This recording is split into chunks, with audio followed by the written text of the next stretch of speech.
stuudios on ajakirjanik Heimar Lenk. Eetris on tema autoriprogramm.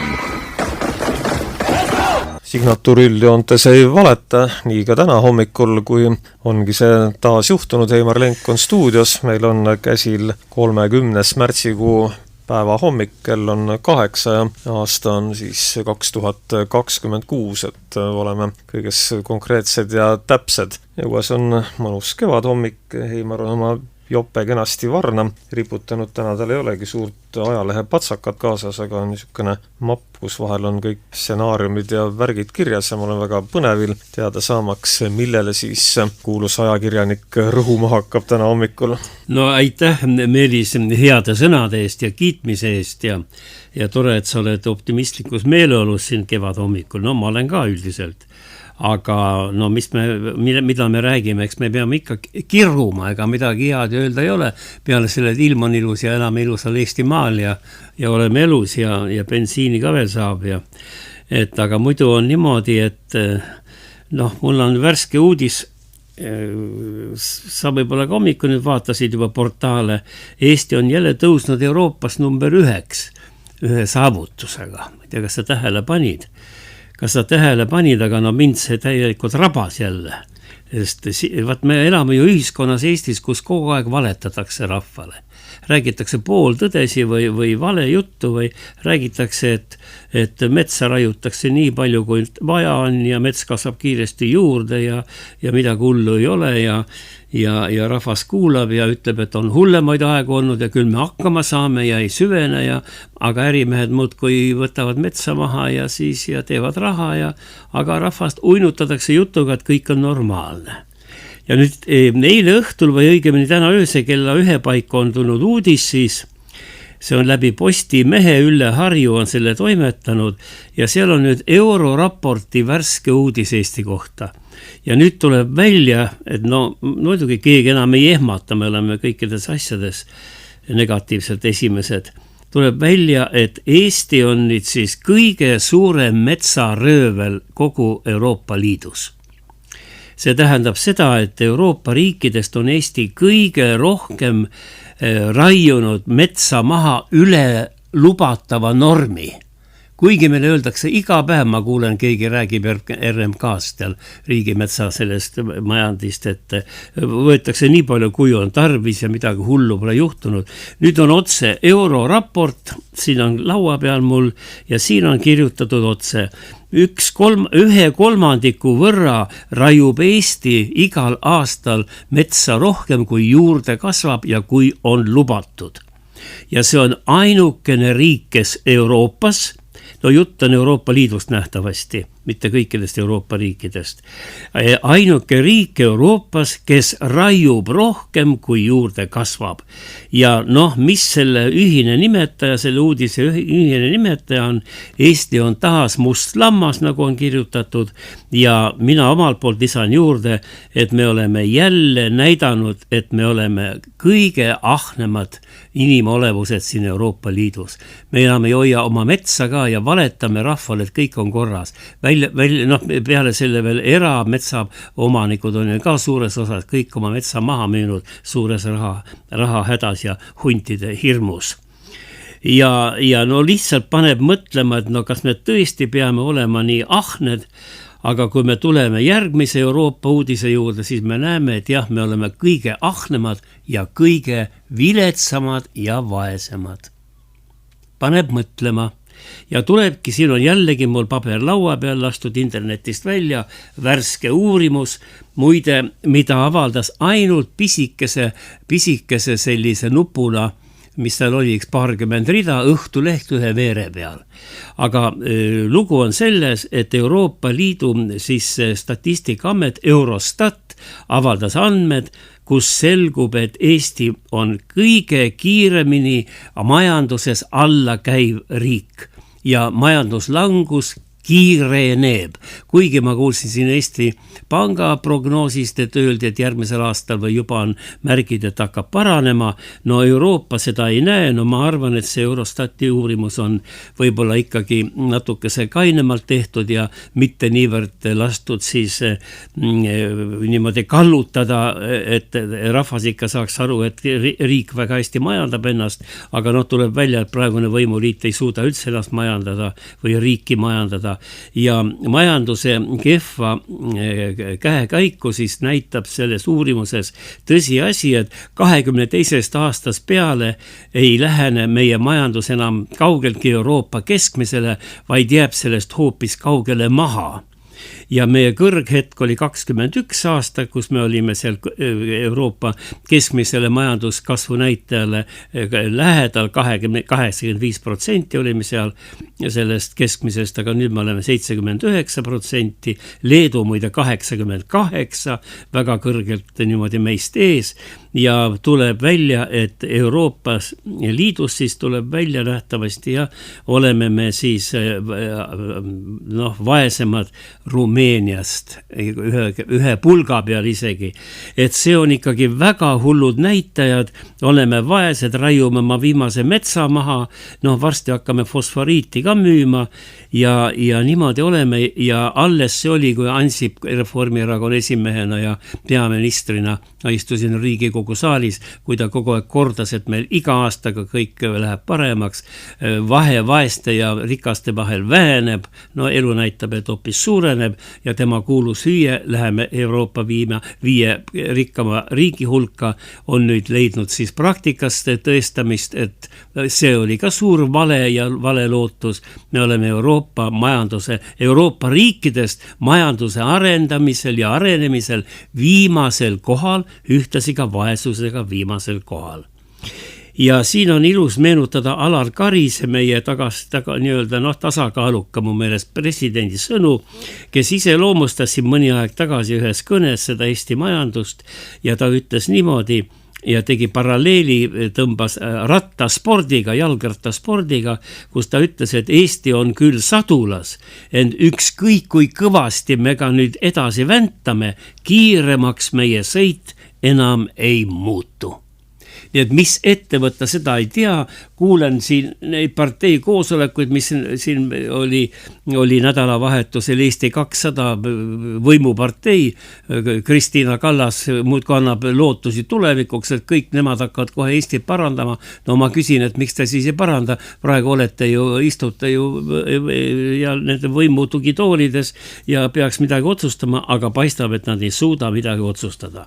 Ja nüüd sellele tordile või sellele koogile, peaks olema maguskook, aga ta on nagu mürgitatud maguskook. Sellele paneme veel siis kirsi ka peale ja nüüd tuleb välja, et Eesti valitsus eesotsas siis meie peaministriga Michaliga ja rahandusminister Ligiga tegid väga kavala lõike, et varjata rahva eest seda majanduse allakäiku. Ja neil ju mäletad, Meelis, me siin kogu aeg tsiteerisime Konjunktuuriinstituuti, kui seal see härra Raudsepp juhtis seda ja tõi umbes samasugused näitajad, et me kuhugi pole jõudnud ja areng on vilets.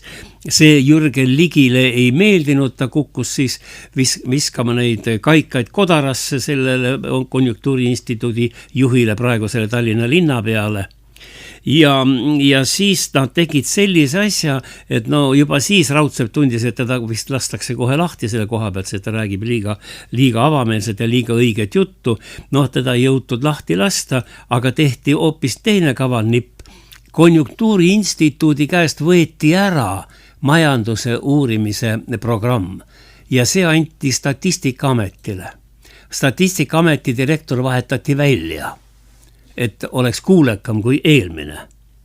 Ja see Konjunktuuriinstituudi rahastamine käib läbi Euroopa Liidu, see oli Euroopa rahadega, nagu ma aru saan, ja nüüd tuleb välja, et Jürgen Ligi on saatnud, vähemalt niimoodi tundub, mul tõestust ei ole, aga ma räägin seda, mis meedia räägib, saatis Euroopa Liidule siis kirja, et Konjunktuuriinstituuti pole vaja meil, aga me anname Statistikaametile. Anti need uurimused Statistikaametile, aga sellel polnud mingisuguseid kogemusi selle koha pealt ja need ei oska midagi teha, nüüd on peaaegu, et seisab see majanduse uurimine ja sealt hakkame kuulama nüüd ainult valitsusele, Michalile ja Jürgen Ligile meeldivaid numbreid.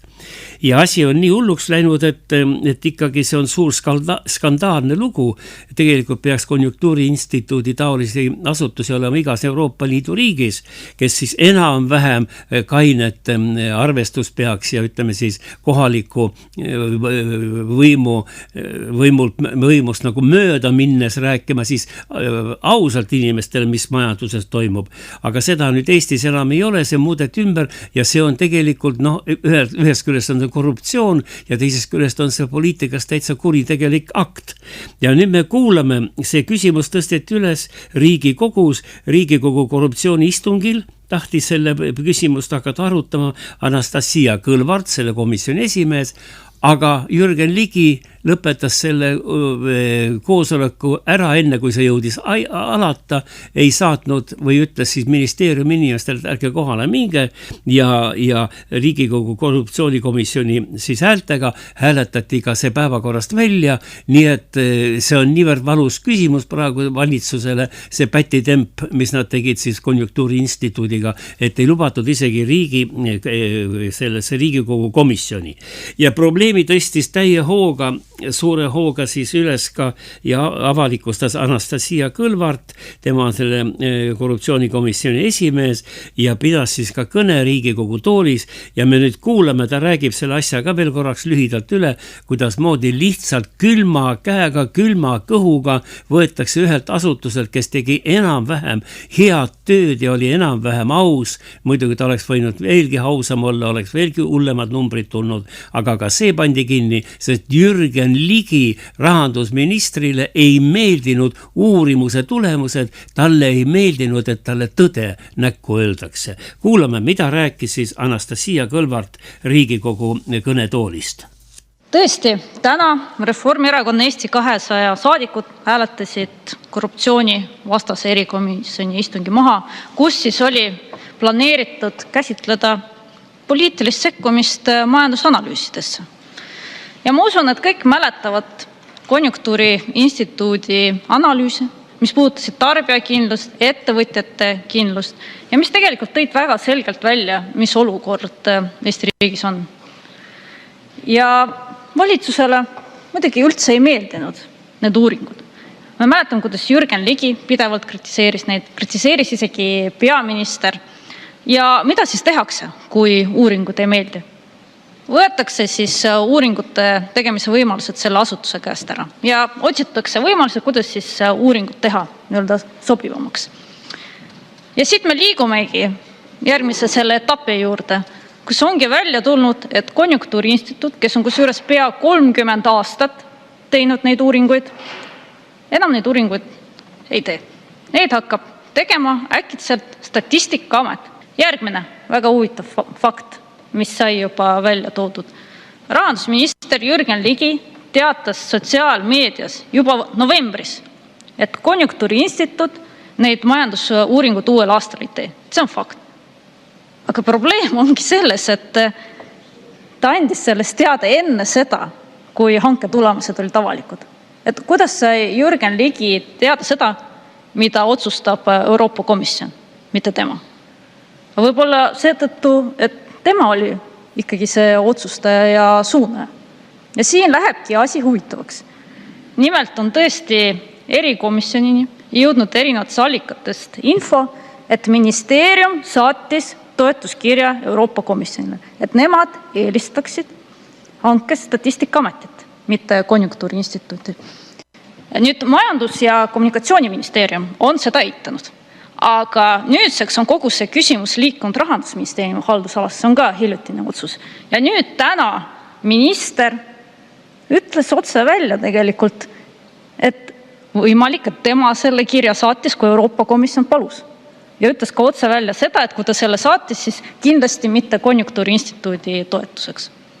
Aga see on ju tegelikult poliitiline mõjutamine. Ja see on piinlik, mis meie riigis toimub. No Meelis, kas sa Riigikogu tööd ka jälgid ja siis läks sulle korda, kes seal esimeheks valiti ja kes aseesimeesteks said ja et pakub see sulle ka pinget? Ei paku ausalt öeldes eriti. Kes siis said, ei tea? Kust mina tean? Sina oled vana Riigikogu mees, sa pead teadma. No Riigikogu sees käib hirmus võitlus alati, kui need esimeest ja aseesimehi valitakse. Aga rahvale muidugi see pinget ei paku, sest kõik on need, üks on hullem kui teine.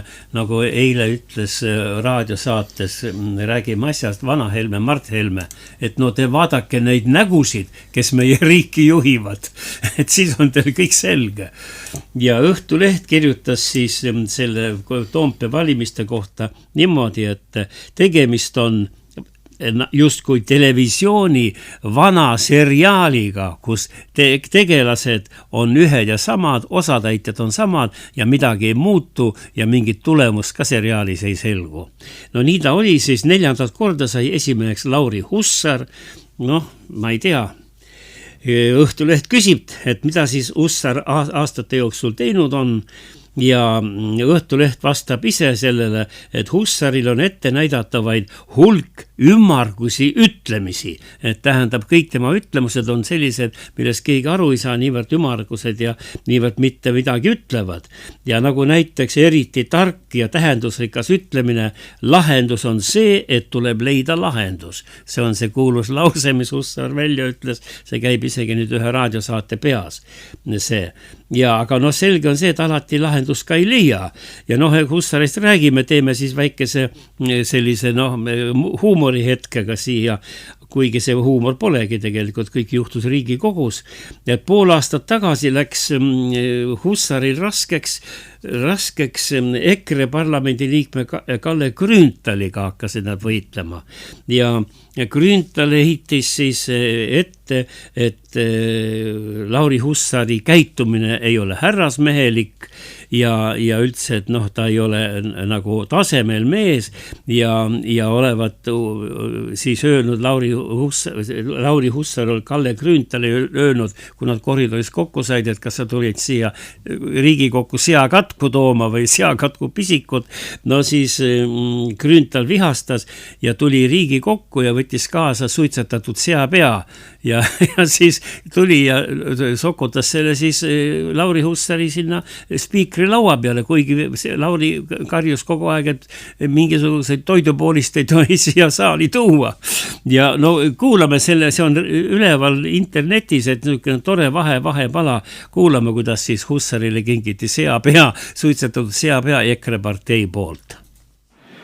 Ja enne kui me läheme eelnõude ja arupärimiste üleandmise juurde, Kalle Grünthal, käsi püsti, küsimus istungi läbiviimise protseduuri kohta. Aitäh, lugupeetud istungi juhataja. Te olete kogu aeg rõhutanud, siin saalis peab olema viisakas, eks ma eeldan, et üldse peab olema viisakas. Aga möödunud nädal juhtus selline intsident, kus me kohtusime siin Riigikogu koridoris. Te tulite minule vastu, pintsak üle õla, mina ütlesin teile rõõmsa näoga tere, polnud mitu kuud näinud ja teie vastus oli see, tulite siia seakatku tooma. Ma saan aru, oleks olnud omavaheline asi, lugupeetud Lauri Hussar, aga seda kuulsid kolmandad isikud kõrvalt. Ja küsimus on praegu selles, et te ei saa käituda nagu Mats, te olete ikkagi riigi tähtsuselt teine mees, aga ma loodan, et ma annan teile andeks veel ja teen teile ühe väikese lepituskingi. Aga ma nüüd tõesti lõpetan ära. Eestimaal kasvanud viimane siga, mille pea on ära suitsutatud. Palun see vastu võtta ka sünnipäevakingina. Ma ei saa kahjuks seda isegi vastu võtta, sellepärast, et me siia saali ei too ka toiduaineid. Ja et sellisel juhul palun andke see virgatsi kätte, kui te tahate seda teha, aga mina ei saa seda tõesti vastu võtta, nii et palun, te võite virgatsile viia, palun. Et pealegi toiduaineid. Head kolleegid, et ma lihtsalt toonitan veel, et üldiselt ei ole hea toon toiduaineid saali tuua, nii et ma paluks siis need ka siit saalist ära viia.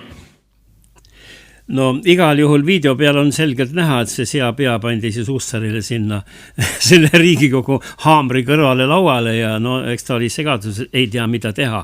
No selline väike vahepala Riigikogust, aga me jätkame samast saalist ja muidugi nüüd eelmisel nädalal jõudis ka siis õnnetu Auvere elektrijaama korstnat riivanud Ukraina droon ja tema see lugu sinna Riigikokku. Muide, ma küsin Meelis sinu käest vahepeal, kas Ukraina droon riivas Auvere elektrijaama korstnat või riivas korstent? Kumba sina vormi kasutad? Kas läks vastu korstnat või korstent? Korstent pakuks mina välja. No lubatud on mõlemad variandid, ma vaatasin välja, aga kui sa tahad olla intelligentne inimene, siis sa ütled, et ta läks vastu korstnat. Nii, no ole siis sina intelligentne, ma võin siuke vähem intelligentne vabalt olla. Ma lihtsalt vaatasin.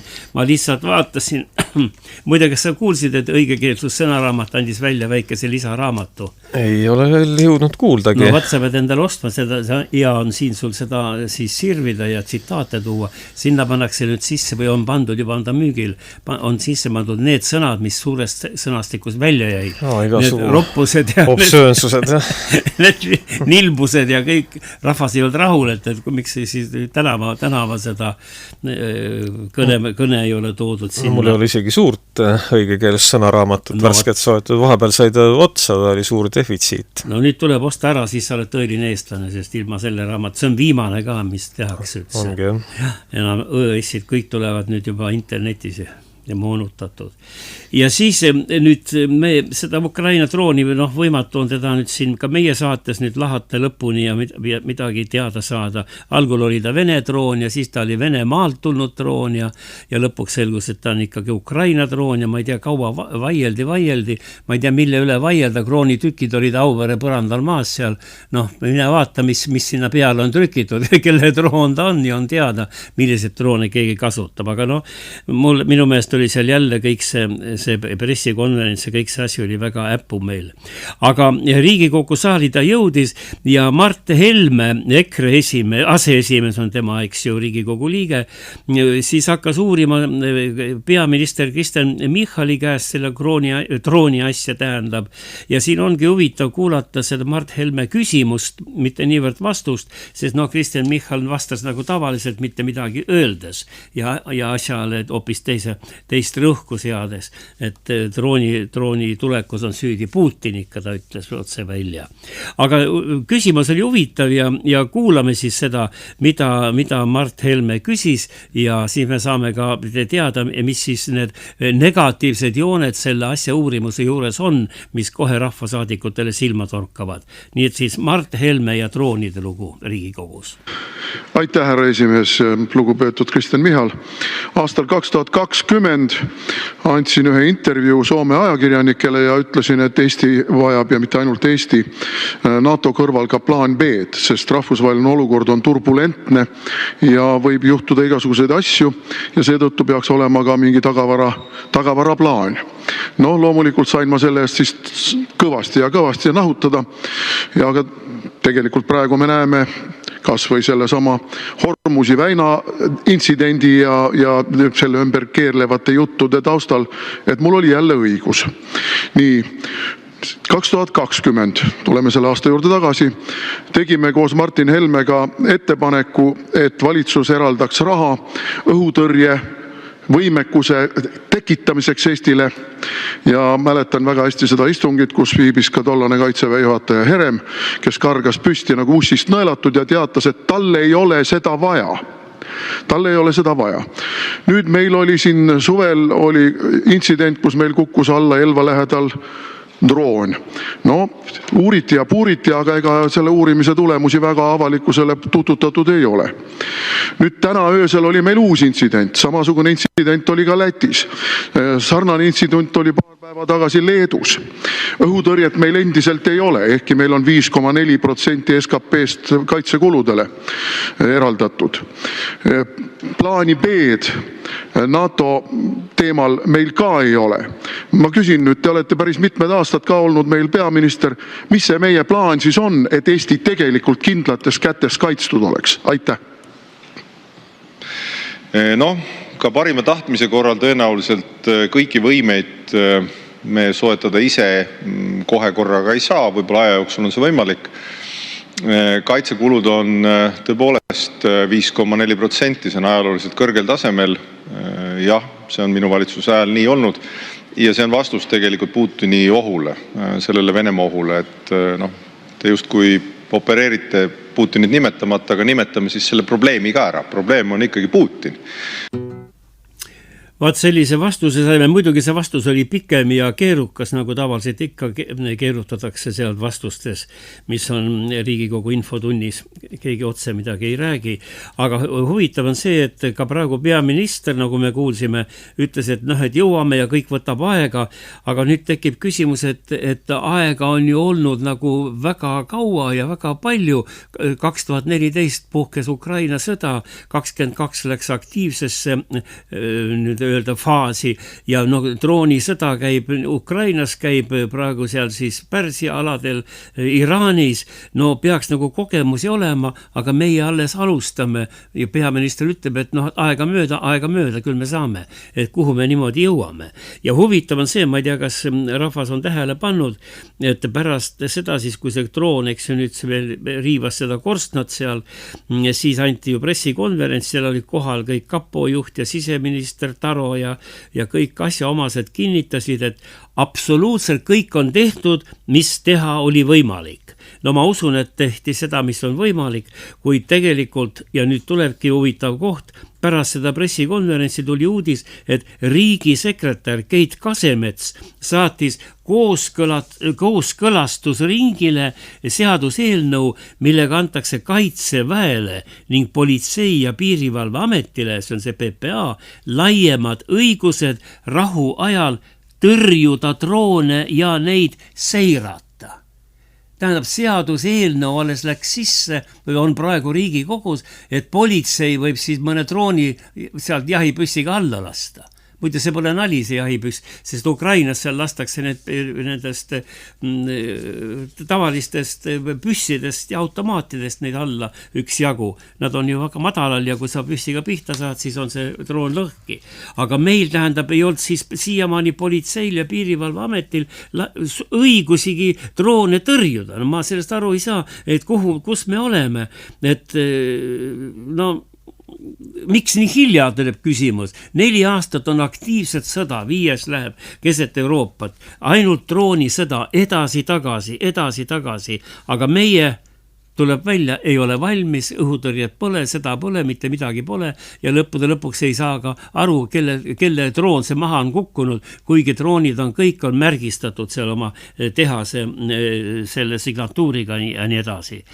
Ja et küsimus on, et meil läheb metsikud miljardid kaitsekuludele, et mida on tehtud, kus on siis see droonikaitse kuppel, kuppelist nad nüüd loobusid, ütlesid, et Iisraelis ka see kuppel ei tööta, müürist on ka nüüd loobutud, ma ei tea, nüüd ikka Narva ja Võrumaa siin piirialadel peaks ikka mingisugune tõrje või mingisugune jälgimine olema, aga tuleb välja, et võib ka Eestis sõita, Kesk-Eestisse, sinna elektrijaamani välja Auvereni ja keegi pole tähele pannud üldse, et see droon on sõitnud, enne kui ta kolksti vasta korstnad lendab. Et kuulame, mida ütles selle kohta nüüd Martin Helme, EKRE esimees, see on eilsest raadiosaatest Räägime asjast, ja seal on need küsimused üleval ja väga huvitav on seda Martin Helmet nüüd kuulata, mida tema selle asja kohta ütleb, mis juhtunud on.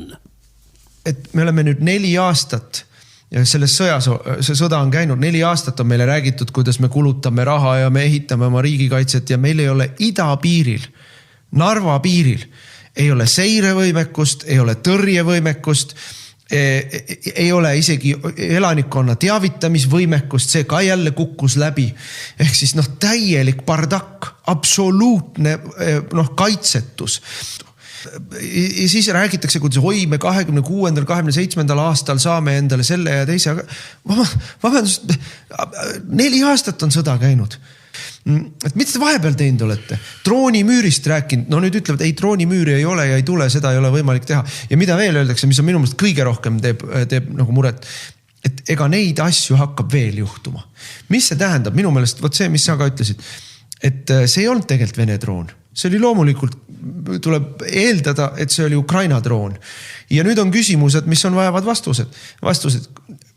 Koruste puhul me küsisime nii kaitseministrilt kui peaministrilt, kas Eesti lubas vaikivalt või kuidagi poolametlikult oma territooriumit, oma õhuruumi kasutada rünnakuteks üle piiri Venemaa vastu. Peaminister kinnitab, ei ole lubanud. No aga sellisel juhul on loogiline vastus ju see, et Eesti lihtsalt ei kontrolli oma õhuruumi. Ja ukrainlased teevad siin, mis tahavad ja käivadki meie õhuruumist pommitamas Venemaad. Ja loomulikult venelased ütlevad selle peale, et te kas kontrollite oma õhuruumi ja ei luba seda kasutada meie vastasteks rünnakuteks või me teeme Eestile seda, mida Iisrael teeb Liibanonile. Liibanonis on Hezbollah, eks ole, Iraani terroriorganisatsioon, Liibanoni valitsus sellest üle ei käi.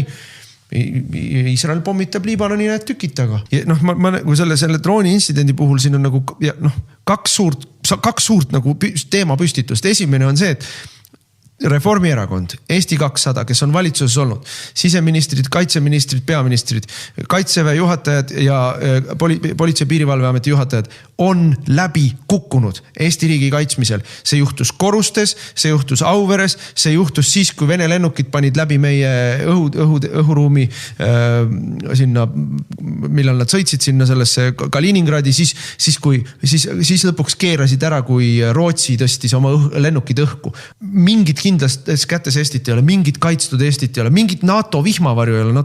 Michal jälle ütles, et NATO lennukid tõusid õhku. Aga kas nad suutsid Auvere Korstent kaitsta? Ei suutnud ju. Ja teine suur küsimus on see, et kui niisugust mängu mängitakse, kui seda mängivad ukrainlased ilma meie loata või kui seda mängivad Eesti valitsus nii-öelda lolli mängides ja lubavad tegelikult venelased vaatavad selle pilguga, mis meil vahet on. Eestist pommitatakse meilt, me pommitame vastu. Et see on reaalne võimalus, mis meid ähvardab praegu. Ja sellises olukorras lihtsalt lolli juttu ajada nagu meile Pevkur ja Michal ajasid, see valitsus tuleb maha võtta. Et sellised arvamused selle kohta tuleb kohe veel üks arvamus, aga vahepeal ma vaatasin Euroopa agentuure seal ja mida YouTube'is, mis ripub, siis pandi väga pahaks Euroopa riikidest, Venemaast ma ei räägigi üldse, kuidas moodi meie siseminister siit kandis siin Lõuna-Eestis pärit Taro siis ju lapselikult tunnistas pressikonverentsil, kuidas ta on rõõmus ja millise naudinguga ta vaatab, kuidas Uustluga sadam põleb ja leegitseb ja siis küsitakse siis seal, ma vaatan nendes Euroopast tulnud YouTube'i postitustes, et kas see on siis kohane ühele siseministrile niimoodi lapselikult rõõmustada selle üle, kuidas siis teise riigi see infrastruktuur seal põleb, et see viitab sellele, et kunagi peab pisaratega vaatama, kui võib-olla omaenda kodukandi struktuur põleb, et pandi nagu pahaks.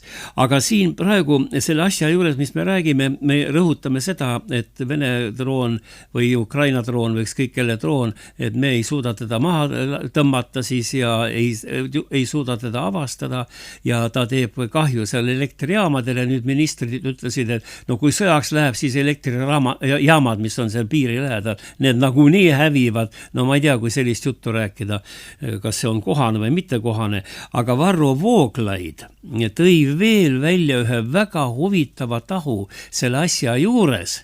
Ja nimelt selle, et need droonid siis ju liiguvad Vene-Eesti piiri peal, võib-olla Ukraina droonid on nad Venemaa territooriumil, võib-olla nad lähevad piiri peal meie territooriumil ja kui nad nüüd lendasid vastu Auvere seda korstnat, kriimustades teda, siis samamoodi võib ta ju lennata näiteks seal, ma ei tea, Kohtla-Järve või Narva mõnda korrusmajja.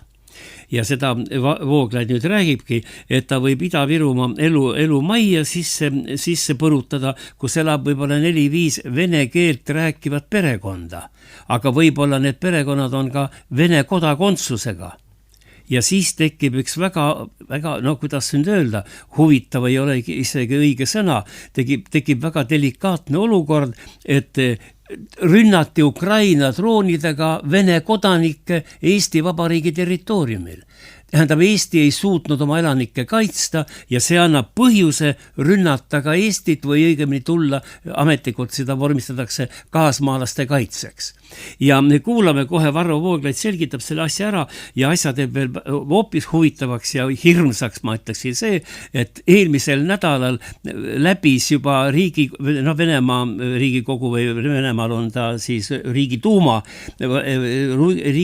komisjonid läbis ära juba, ma ei tea, kas ta nüüd on tänaseks vastu võetud või sel nädalal võetakse vastu. See on seaduseelnõu, mis lubab Vene kaitsejõude kasutada kaasmaalaste kaitseks teiste riikide territooriumil. See on äärmiselt ohtlik seadus Eesti jaoks, sest me oleme siin kõrvuti. Kuulame, mida nüüd Varro Vooglaid ütles selle droonide selle intsidendi kohta, need tõi sisse täiesti uue tahu, mis on siis, ütleme meile, eriti valus koht on Narva ja see kant seal siis.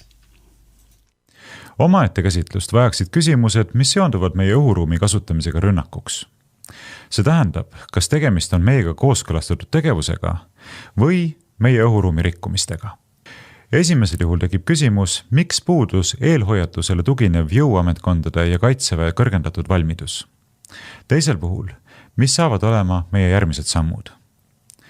Venemaa vaatest oleme nüüd mitte enam lihtsalt vaenuliku retoorika saatel Ukrainat toetavad, vaid osalised Venemaa vastu suunatud ründeoperatsioonides.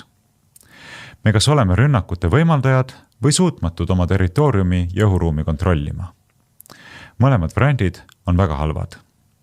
Ja mõlemal puhul võivad sellega kaasneda meie jaoks väga tõsised tagajärjed. Elanikkonnakaitse vaatest, nagu eespool juba mainitud, jäime seegi kord vaeslapse ossa. Mis juhtunuks aga siis, kui Ukraina droon tabanuks mitte ümarat betoonkorstent, vaid Sillamäe või Narva korterelamut, tuues kaasa inimohvrid. Teatavasti moodustab Ida-Virumaa linnade elanikkonnast suurem osa vene rahvusrühm. Tõenäosus, et hüpoteetiline Narva drooniohver võiks olla venekeelne inimene, on ümmarguselt 90%.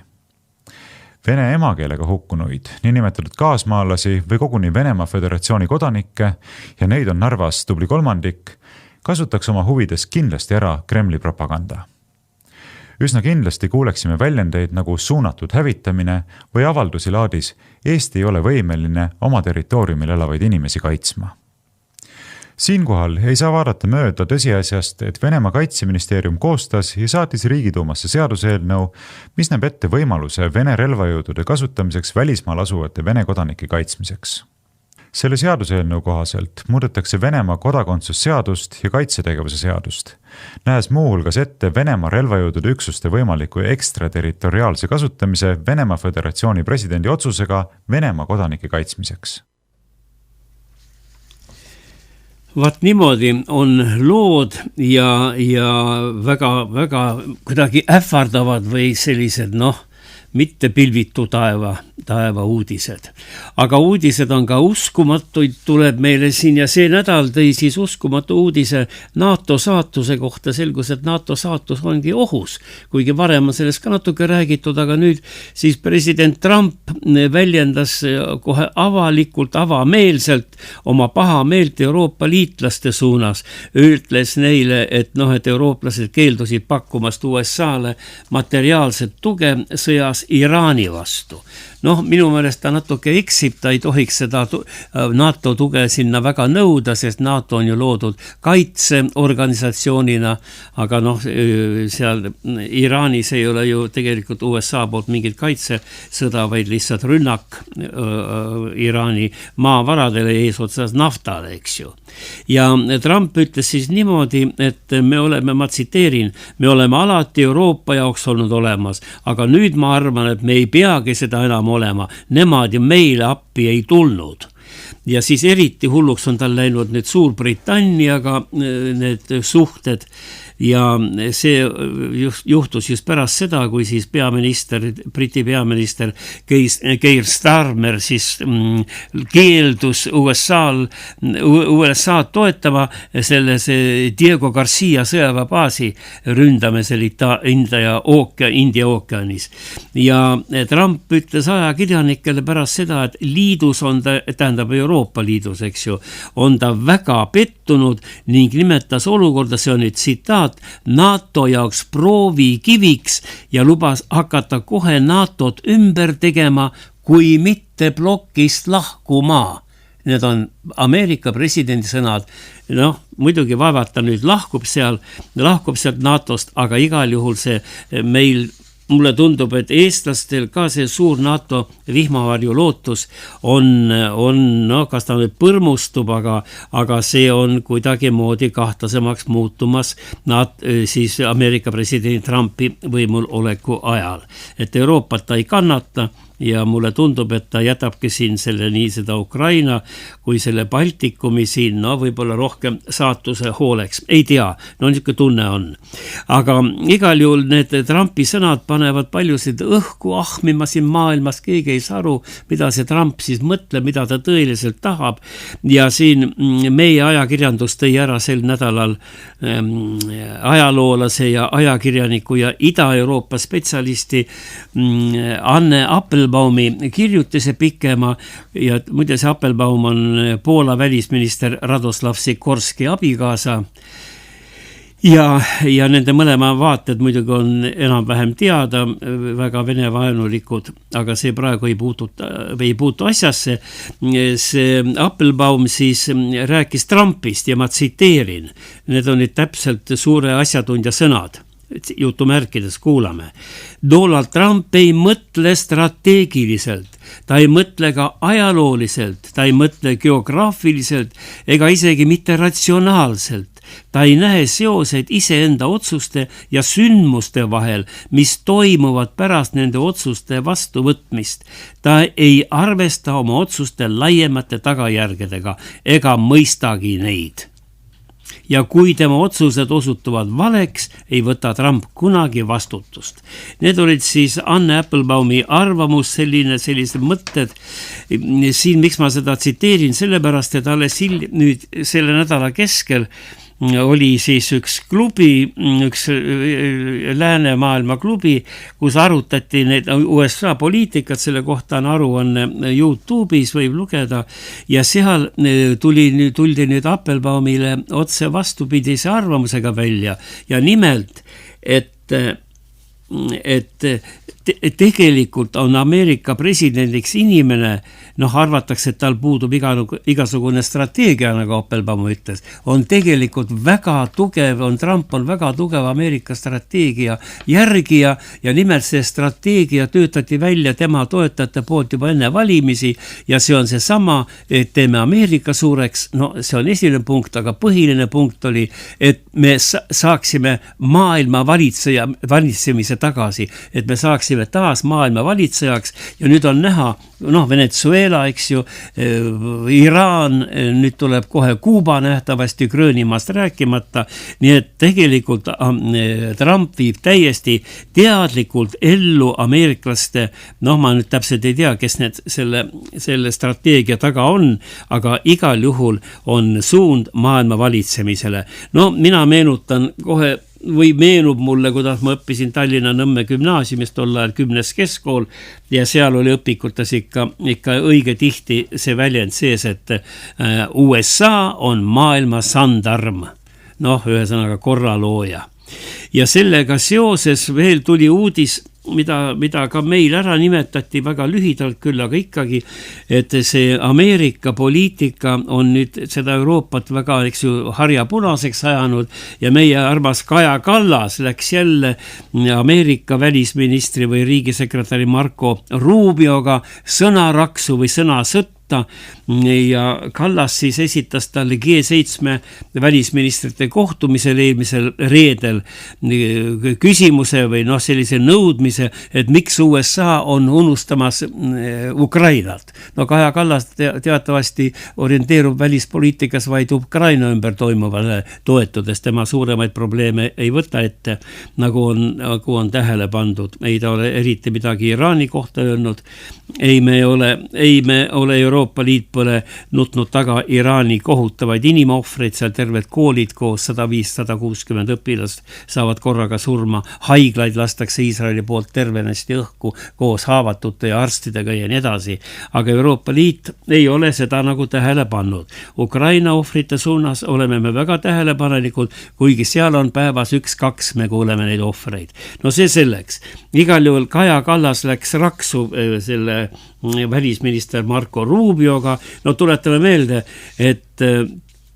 et oli ju aeg siin eelmisel aastal veebruaris pidi Kallase ja Rubio kohtumine olema Ameerika pinna peal ja ka Kaja Kallas muudkui ruttas kohtamisele, tahtis kõik asju seal ette kanda ja kokkuleppeid teha ja viimasel hetkel Rubio ütles, et talle on päevaplaanis ei ole aega praegu ja sama targalt tuli siis Kaja Kallas tagasi ja samamoodi oli tal ka ebaõnnestumisi Hiinas, ma mäletan, ja rääkimata teistest, et seal nagu ei paista seda Euroopa välispoliitikat eriti targad pead praegu ajama.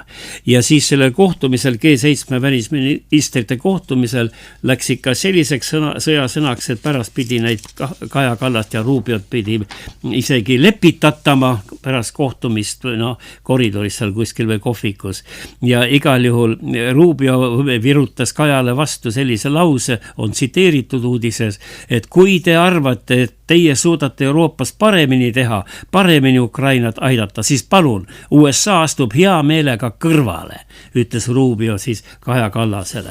No ja tuletamegi meelde, et ega see Kaja Kallase välispoliitika ajamine Euroopa Liidus praegu erilisi tulemusi pole andnud, ta ei ole suutnud ei energia koha pealt sõna öelda, ei ole ta suutnud elektri hindu kaitsta, ma ei ütle, et välisminister peaks sellega tegelema, aga suundasi muudku andma ikkagi peaks ja ka Lähis-Ida sõja kohta pole midagi me kuulnud eriti ja peale selle, ega me ei saa ka loota, et Kaja Kallas, mis ta teeb ja mis ta räägib, et ta meile ka tõde räägiks, sellepärast, et praegu on välisdiplomaadid on pannud tähele ja sellest on ka kirjutatud praegu juba laiemalt ka meie meedias, et Kaja Kallase lubadusi alati ei saa uskuda ja see, mis ta räägib, ei pruugi alati ka olla täpselt see, mida ta mõtleb, ja mis oleks kasulik Euroopale. No ühesõnaga nagu ei ole õige inimene õige koha peal, no ei tea, koht pole ju valitav, sinna lihtsalt määratakse, eks siis Ursula von der Leyen kutsus oma sõbranna sinna selle koha peale, aga paistab, et ka omavahel praegu läbi ei saa. Igal juhul usaldust tal väga suurt ei ole Kaja Kallasel Euroopas ja maailma, ütleme, välispoliitika mastaabis ja ega ta ei ole ka meil ju Eestis usaldusväärne. Paneme väikse selle faili nüüd korraks sisse veel, kuidas moodi ta enne valimisi, see on ju dokumentaal, kuigi natuke see kujundatud muusikaliselt, aga muidu dokumentaalne sõnavõtt, mida Kaja Kallas ütles meile enne valimisi Riigikogu kantslist või Riigikogu kõnetoolist, et maksud ei tõuse, pärast kohinal tõusid kõik maksud, et kuidas saab sellist inimest usaldada Ameerika või USA või siis Lähis-Ida või Euroopa välispoliitikat kujundama, kui ta võib teile öelda näkku ei tea mida, aga millel ei ole mingit sisu taga ja mis osutub täiesti valeks. Tuletame meelde, et maksud ei tõuse. Kaja Kallas Riigikogus. Kuna te mõistate ainult lihtlauseid, siis kordan üle ja lugege mu huultelt. Maksud ei tõuse. Punkt. Maksud ei tõuse. Punkt. Kuna te mõistate ainult lihtlauseid, siis kordan üle ja lugege mu huultelt. Maksud ei tõuse. Punkt. Kuna te mõistate ainult lihtlauseid, siis kordan üle ja lugege mu huultelt. Maksud ei tõuse. Punkt. Maksud ei tõuse. Punkt. Kuna te mõistate ainult lihtlauseid, siis kordan üle ja lugege mu huultelt. Jaa, see oli meil eetris ka kunagi. see oli kordus esinemine täna, aga see internetis ripub see lõigukene, selline nalja lõigukene või kujundatud muusikaga, aga dokumentaalne ütlemine, seda ütles tol ajal meile siis valitsuse juht. Ja selgub siis nüüd niimoodi, et ei teagi kedagi uskuda, ma ise vaatan siin viimastel päevadel meil energiaspetsialistid ja bensufirmade juhid või omanikud ja gaasikontori juhtkond korduvalt on öelnud ja korrutavad üha, et Eestil ei ole mingit muret siis selle bensiiniga ja meile jätkub gaasi ja midagi hullu pole ja hinnad on meil tõusnud, kuigi müüakse ju vana hinnaga sisse ostetud bensiini, seda me näeme, aga Eestis ei võta selle koha pealt keegi sõna, aga miks siis ei pruugi meile tulla see sammune kriis, energiakriis, kui ta on Euroopas laialt juba olemas ja rääkimata veel Lähis-Idast, ma vaatan, siin on neid videolõike üleval, Indias on bensujaamadel, järjekorrad on nii, et terve platsid on autosid täis ja siis nende kalonkade juures või nende voolikute juures käib siis kõva andmine, ühesõnaga, kes on tugevam, see paneb teisele vastu lõugu ja paneb siis selle vooliku oma autosse. Et ma arvan, et ega meil Eestis on ka selle koha pealt tulevik üsna tume, kuigi praegu veel öeldakse, et gaasi ja bensiini jätkub. Saab näha, aga Michal on ju ka sama partei liige nagu Kaja Kallas ja kas me saame nende sõnu uskuda, mida nad räägivad.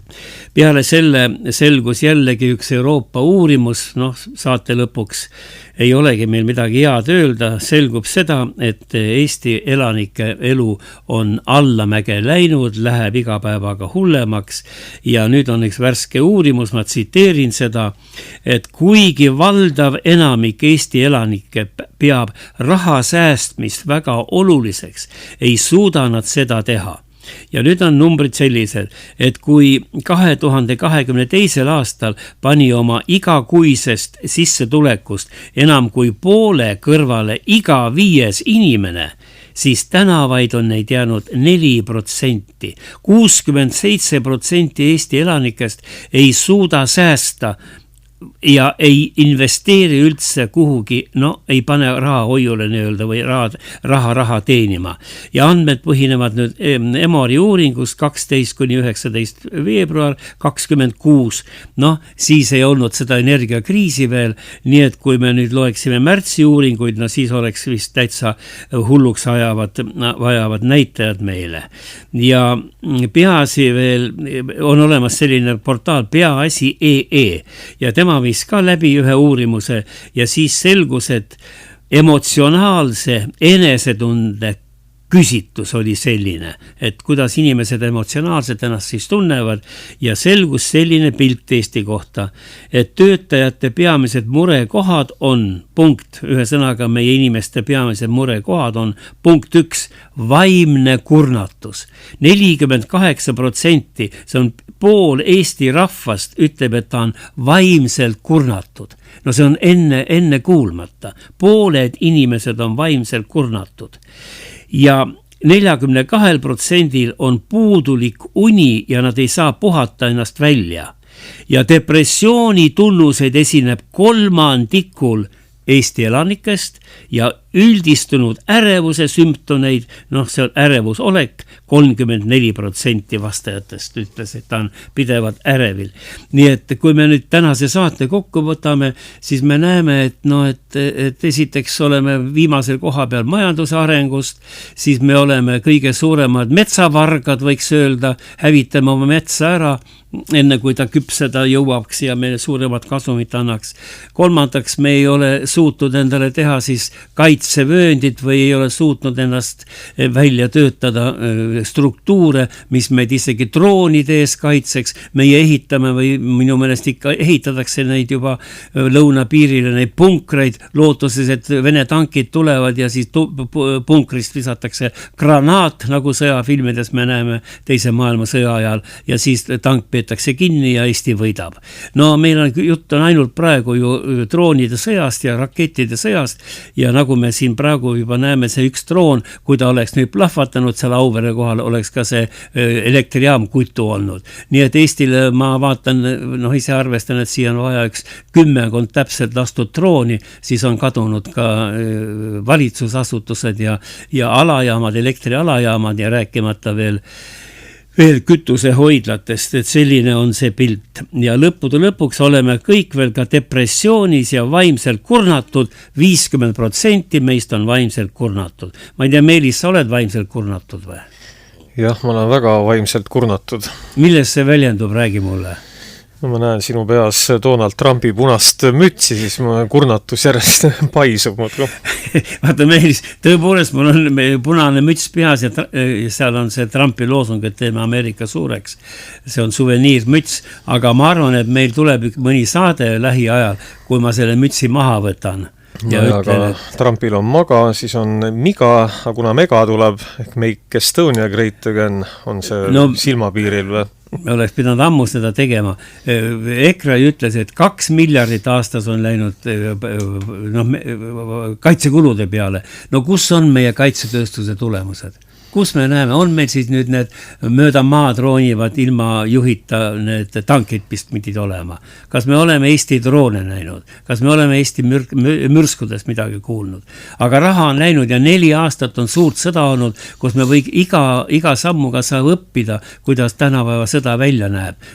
Näitlik õppevahend on silmade ees, aga me ei suuda seda teha. Ja siis oleme depressioonis ja siis oleme kurnatud ja ei maga ka veel ja siis tulevik on ka veel tume, eks ju, ei tea, mis siis edasi tuleb, ega keegi ei oska ju öelda, sellepärast, et praegu on ikka juba 5000 Ameerika mere jalaväelast on juba sinna Iraani piiri mitte lähedale, vaid sinna nendele piirkonda viidud, ütleme, ja kui seal algab maasõda, ütleme siis lahinguväljal, siis on niimoodi, et seal on seda verd, ma arvan, väga palju, sest ameeriklased tahavad 5000 sõduriga minna, aga Iraani sõjavägi on 1 miljon inimest, 1 miljon sõdurit. Ja siis on niimoodi veel, meil oli ka see uudis, et juba praegu võetakse sõjaväkke 12-aastaseid poisse, kes on siis isamaaliselt nii-öelda veendunud või nendel on usk on väga kõva, nad on kõik valmis surema oma kodumaa eest ja peale selle Ameerika eksis, umbes nii nagu Putin eksis ka Ukraina suhtes, arvas, et kohe nagu tuleb sõjaline konflikt, siis opositsioon võtab võimu üle nii Kiievis kui ka siis Teheranis, aga seda pole juhtunud. Ja kui ajalukku vaadata, siis Iraan on väga vähe sõdu kaotanud. Ta on ikka need põhiliselt võitnud ja väga suure kultuuriga maa. Nii et Trump võib sinna takerduda täpselt samamoodi, nagu ta takerdus, mitte tema, vaid Ameerika takerdus Vietnami sõtta, mis 20 aastat kestis ja lõppude lõpuks rahvas nõudis armee väljatoomist ja siis olid neid tuhandeid ja tuhandeid surnud oli, aga oli veel 10 000 ühe jalaga ja ühe käega või ilma käteta, ilma jalgadeta mehi. Et praegu see paistab sealt tuleva. Ja kui see läheb selliseks sõjaks, siis on energiakriis hoopis suurem ja ulatub igale poole, kahjuks ka meile. Aga meie saame tervitada täna või ütleme rõõmusõnumitega saate lõpetada. Meie vanameister Boris Lehtlan sai 80. Ja ikkagi väga kõva laul ja väga kõvasti vastu pidanud ja siiamaani käib kogu aeg laulmas. Ma talle helistasin ja siis soovisin talle õnne ja küsisin, et kas siis biolaud on kaetud, et sa oled veel kaine, näe siin lõunapaiku, ma helistasin kuskil kell 1 paiku. Ta ütles, mis siis ikka, ma käisime Kriegeriga restoranis, sõime seda sünnipäeva laua, tegime 2 ja nii me siis tähistasime. Need on suured tähed, oskavad siit tagasi hoidlikult oma juubelit tähistada, aga suur tänu Boris Lehtlanele ja nüüd me paneme peale üks laul, see on nüüd tema viimasel vähe mängitud ja see on selline lugu, selle pealkiri on Kauge jaam 07 see on see Ameerika kuulus laul Memphis, Tennessee, Chuck Berry on selle autor. Eesti keeles on tal siis kauge jaama sõnad tehtud ja kui nüüd mõni noorem kuulaja meie saadet praegu juhtub jälgima, siis on niimoodi, et tal on see arusaamatu, mis asi on kauge jaam, eks ju. Kui meil on kõik ümberringi telefoniseeritud kogu meie elu ja maailm ja aga see kauge jaam oli siis omal ajal oli kontor, kus telefoniliinid kokku jooksid, sinna tuli helistada, ta oli 07 pärast, minu meelest oli ta ka 08 ja siis helistasid ja neiu, olge kena, ühendage mind Marianniga või Hellega või Marikaga või kellega ja siis ühendati, aga siis jälle teinekord oli niimoodi, et ei teadnud numbrit, see kauge jaam aitas välja, et jah, me tunneme küll seda tüdrukut, ühendame ära.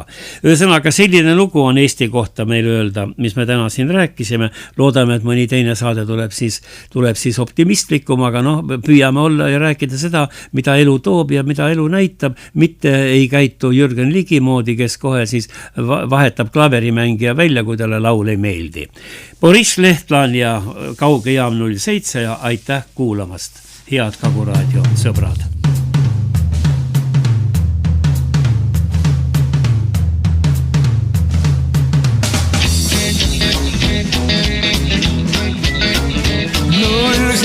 Hallo Kauge ja mul andke Tartu linn, seal käis neiu Tallinnas ja võlus ära mind. Nüüd on ta Tartus tagasi, mu kõnet ootab seal, kui kaotsin mul ta aadress läks ja numbrit ka ei tea. Kas võite öelda Kauge jaam, kus kätte saaksin ta? Kas te tõesti mitte kuidagi mind aidata ei saa? Kas piisab, kui ma lisan veel, et mantel on tal hall, silme värv on sinine ja kati nimeks tal?